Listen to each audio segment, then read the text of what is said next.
Hello, welcome back to Board Game Bananas. Here are the bananas, and today the board game is Dorf Romantik, the board game. This is an absolutely fantastic collaboration game that has actually been adapted from a video game. There's a lot to unpack today, so let's get straight in to how to play. Setup for Dorf Romantik looks like this. Prepare 3 piles, one of the task tiles, which are denoted by the speech bubble, one with the landscape tiles, which are denoted by the picture of the windmill, and one pile of the task tokens. Then take 3 landscape tiles randomly and place them back in the box, as they won't be needed in this game. You should also have 5 boxes numbered 1 to 5. Do not open these the first time that you play. As I've said, this game is adapted from a video game, so consider these boxes like unlocking level 2, level 3, etc. in a video game. In this game, players take it in turns to place a tile in the village, where they're aiming to make the village as pretty as possible, but also to earn as many points as possible.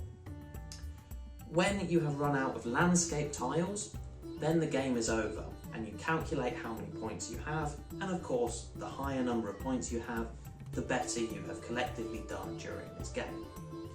Let's have a more detailed look at the gameplay. You should always start with a completely empty map, but in this case, just for demonstration purposes, I've sped things along a little bit. Players take it in turns to take a tile and then place it to extend the map. Very important placement rules to know is that it must be placed adjacent to one or more of the hexagons. For example, this is allowed, or this would be allowed, or even something like this would be allowed. What's not allowed would be something like placing it like this, placing it like this, or even placing it on its own little island. It must be adjacent. Then there are special rules regarding the railway and the river. Basically, the river has to be joining on to other rivers and the railway has to be joining on to other bits of railway. So for example, if I picked up a railway token, I wouldn't be able to place that here where a railway would join onto, in that case, a forest. It would have to be joining on like this. Similarly, with a river, I wouldn't be able to put it somewhere like this. It must be joining onto another river. Besides the rail line and the river, there are 3 other types of terrain that do not have to follow that same rule. There are the yellow grain areas, the green forest areas, and the village areas. Again, these do not have to be joining on to other areas of their type. So you could, for example, have a grain joining onto a forest.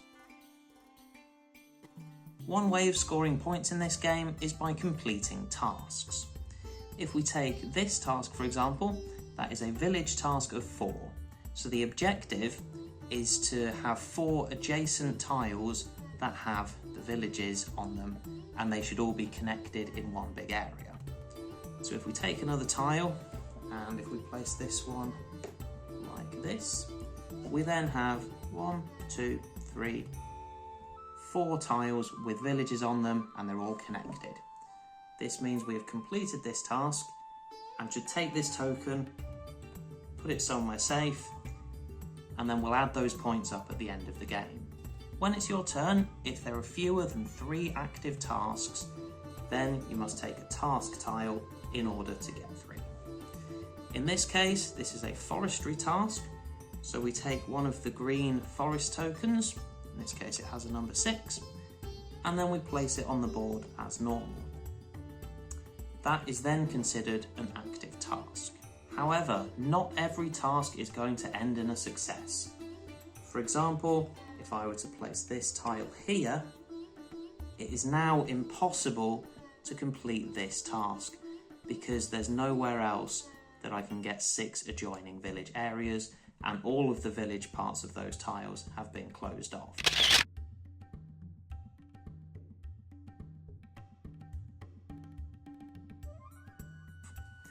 In which case, this would then be deactivated, put upside down, and I do not get those points. Similarly, when you place a task tile on the board, you cannot put it in a place where it's already rendered impossible to complete. For example, if I had this Railway 4 task, I could not place it here because then we're already above 4. We're actually at a 5 railway then. So that makes it impossible to get exactly 4 railways in a row, which means that this is automatically impossible.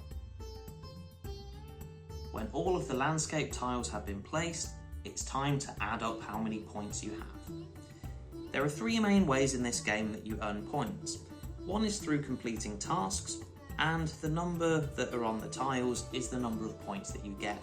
So simply add up all of these numbers, that's how many points you have from tasks. Another way you gain points in this game is through the longest railway and also the longest river. In this case, the longest railway is this one, which is 1, 2, 3, 4, 5, 6 tiles long, so that would gain me 6 points. Similarly, the longest river is 1, 2, 3, 4, 5, 6, 7, 8, 9 tiles long, which would then gain me 9 points. And the third way you can gain points in this game is in regard to the flags. If the flags, like this village one for example, is connected to a village which is completely enclosed by the end of the game, then that would score me points. In this case, because it's connected to 1, 2, 3, 4 tiles with village tokens on them, and they're all connected and all enclosed by the end of the game, that gains me 4 points. If we take the grain flag for example, that is also all enclosed and would gain me 1, 2, 3, 4, 5, 6 points.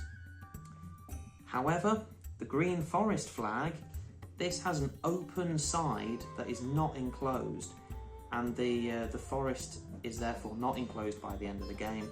That will not earn me any points. And now for the element of this game that is unlike anything I've ever seen before, and probably the element where this game is most close to its video game roots. Write down the score that you achieved in this little notebook so that you can keep track of it for future times that you play.